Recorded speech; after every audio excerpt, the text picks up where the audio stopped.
Hi everybody, this is Lee at Fresh Astrology, and we are talking about nice and just saying no to nice. What does nice mean anyway? I can tell you what it's not. It's not being polite, it's not being kind, it's not being compassionate. Nice is a whole other thing, and I think it's good for us to understand the distinctions.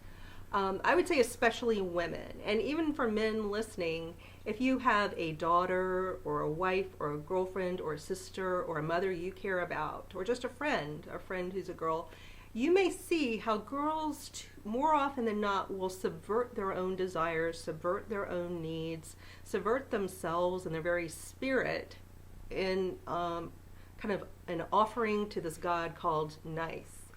And I think it's soul crushing. I think it's like a social disease, and that's why I want to talk about it.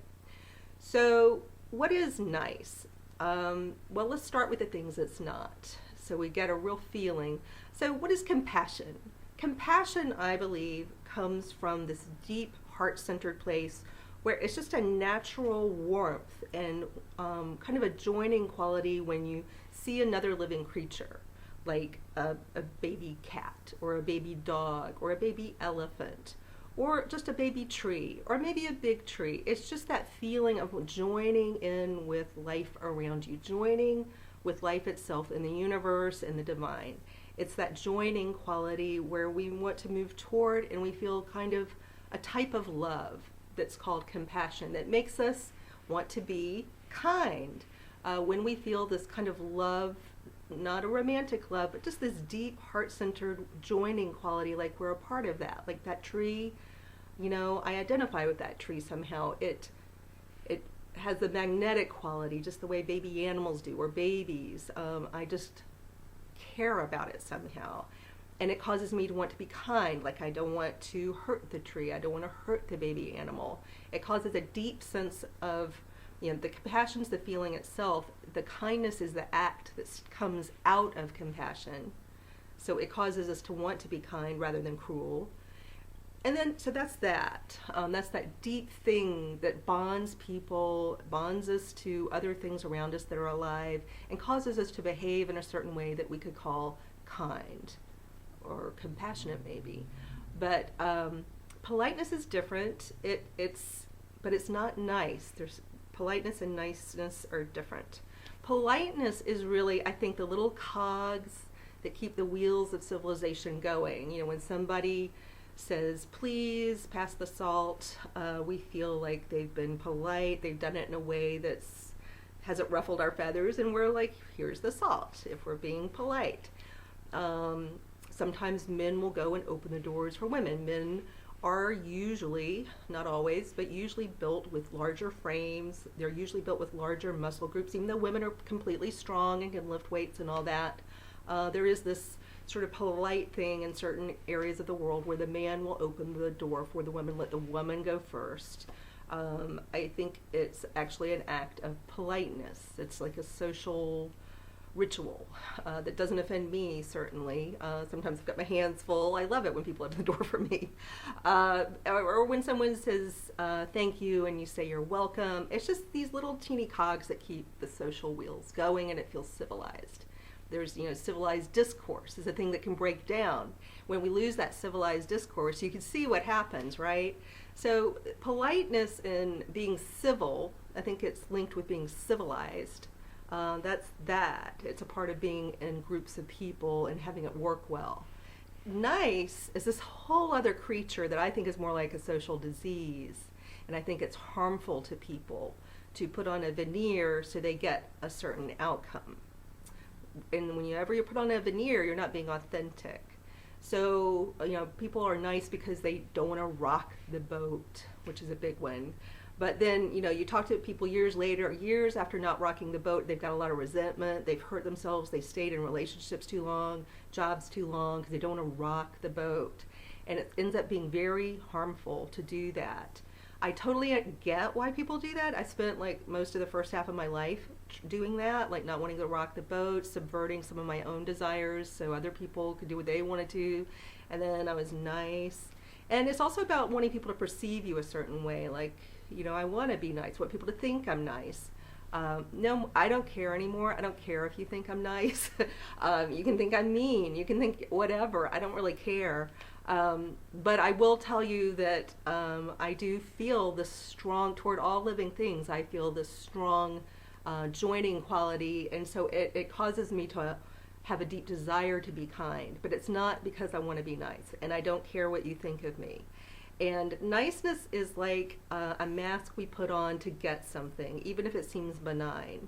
My mom and a lot of people of a certain age had the saying, you catch more flies with honey. Like, who wants flies? I mean, that's a good example of the kind of energetic quality that niceness has, is you attract flies, metaphorically. Is that really what you want? Because then you just end up covered with flies. So I just say no to being nice. Understand the distinction. Understand why you're doing something. Do it from a deep, authentic level. And not only will you help yourself, but you'll really help the situation and the people around you. In the animal kingdom, what reminds me kind of this is watching lions and other large animals. Even small animals, but you see it in a funny way with larger animals, because I personally love to watch animal videos. I will spend many hours watching animal videos. So when you watch lions in action, like, lions in no way, shape, or form are nice. Like, they like run things down and kill them for food, and which we do too, but they're not nice creatures, but they have a sense of the pride and the family and the people, around the people, their people, their peeps, and their cubs especially. So you see this in action or this is what it reminds me of at any rate, when the mama and daddy lion are trying to sleep because they've been running around the savannah all day trying to catch food and feed everybody. They're tired. They want to take a nap, as large cats do. And yet they've got all these like jumpy cubs that, they're playing and they're hyper and they don't want to take a nap right now because they already took a nap.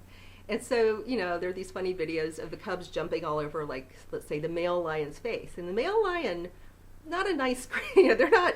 They'll let you know how they're feeling. And so, but what you see is these gigantic creatures, these male lions of Africa, they're really large and fierce.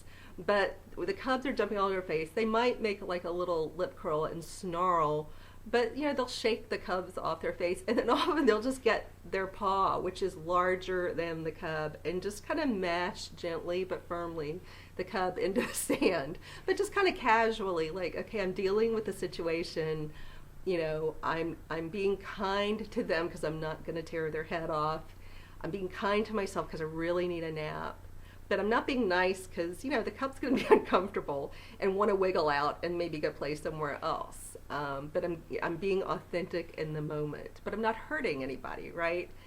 And you see, like, mother elephants and mother lions, there's some funny videos where they just get up, kind of shake off the playing cubs and then, like, arrange themselves so they just put their whole body down on all the cubs and kind of, again, just kind of mash them into the sand so that they calm down. And it even has a sense of humor to it, but it comes from a place of, I need a nap.